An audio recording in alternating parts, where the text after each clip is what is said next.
Chapter 17. Fiends on the other side. The necklace, in exchange for your brother's life, Dr. Facilier demanded, reaching his hand toward Jamal. No negotiations this time, little man. My offer is final. Lightning flashed in the sky and thunder crackled. Thick droplets of rain started to pelt them. Meanwhile, Dr. Facilier's shadow twisted Malik's neck, strangling him. Jamal's brother was fading even more. Little Jay, help me, Malik rasped weakly. Let him go, Jamal yelled. He pulled the skull necklace out. The eye sockets glowed with light, warning him not to do it. Grandma Deschareux's voice echoed in his head. Then there will be nothing and no one to stop him. But Jamal pushed her voice away. I have to do this, he thought in desperation. I have to save my brother. He unclasped the thick chain from his neck. Then he reached out to give Dr. Facilier the skull necklace. Don't do it, Jamal. Riley burst into the clearing, clutching her staff. You can't trust him. My grandma told me. He'll just trick you again. She blew her dust at Dr. Facilier's shadow. The shadow contorted in pain and released Malik. Then Riley ran at Dr. Facilier with her staff raised, but before she could get to him, the dolls burst into the clearing. They seized Riley, overpowering her this time. No, let me go, she yelled, struggling against the dolls, but there were too many of them. They jumped on her and held her down, restraining her. Seize the shadow, brother, Dr. Facilier said, flicking his wrist. His shadow responded by grabbing Malik. It started to devour him. Stop, Jamal yelled. They're my friends. My only real friends. It was the Shadow Man's enchantment that had made Colton and the others at school like him. But Riley had liked him before he made that deal with Dr. Facilier, and his brother had always had his back, protecting him from the bullies. They were his real friends. He had to save them. Little man, don't waste my time, Dr. Facilier ordered, peering from under the brim of his top hat. Your grandmother's necklace. Now. Jamal glanced at the dolls. They were latched onto Riley, holding her down. She struggled against him, but they were too strong. Their button eyes followed the necklace hungrily. Jamal moved his hand right, then left. Anywhere he moved the necklace, their eyes followed it. Suddenly, he had an idea.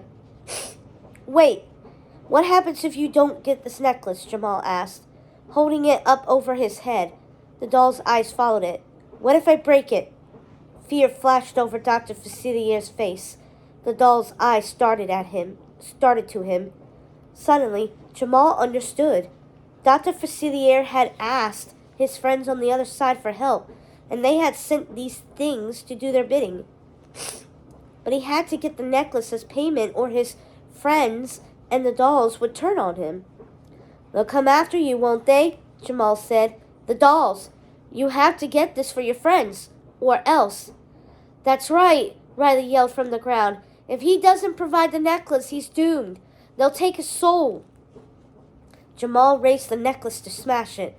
Dr. Facilier held up his hands, trying to stop him. Little man, don't act so hastily, he pleaded. Let's talk about this. I'm a wheeling-dealing man. I'm sure we could work something out. The dolls released Riley and started toward Dr. Facilier. The dolls surrounded him, staring up at him with their button eyes. If they take my soul, he snarled at Jamal, then you'll never get your brother back. I'm the only one who can reverse the shadow curse.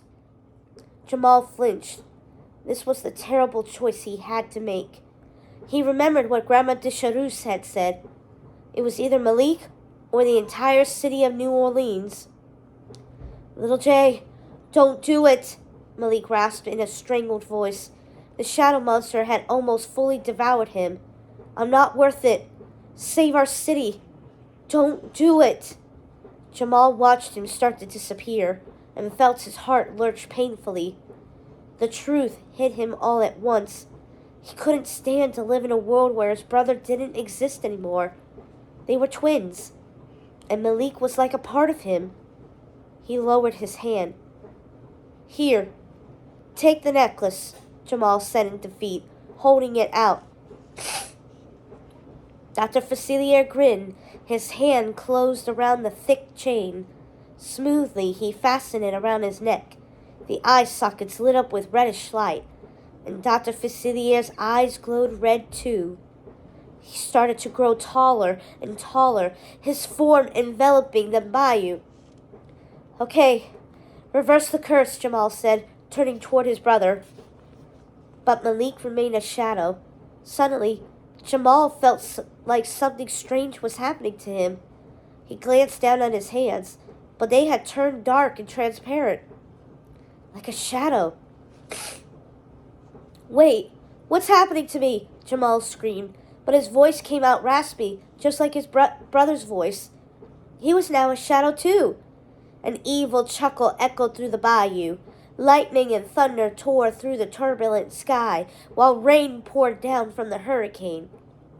Now you know what it's like to really lurk in the shadows, Dr. Facilier said with the tip of his hat. You should have listened to your grandmother. You can't trust the shadow man. But you promised to bring my brother back, Jamal rasped. Not to turn me into a shadow too. He felt himself fading even more. Another chuckle rang out. Little man, I promised you no such thing, Dr. Facilier said with an evil grin. He grew even bigger, stretching almost as tall as the trees that surrounded them. You heard what you chose to hear, and now you'll pay the price, and so will the city you love. The last thing Jamal heard as he faded into a shadow altogether was Dr. Facilier's evil laugh echoing across the bayou.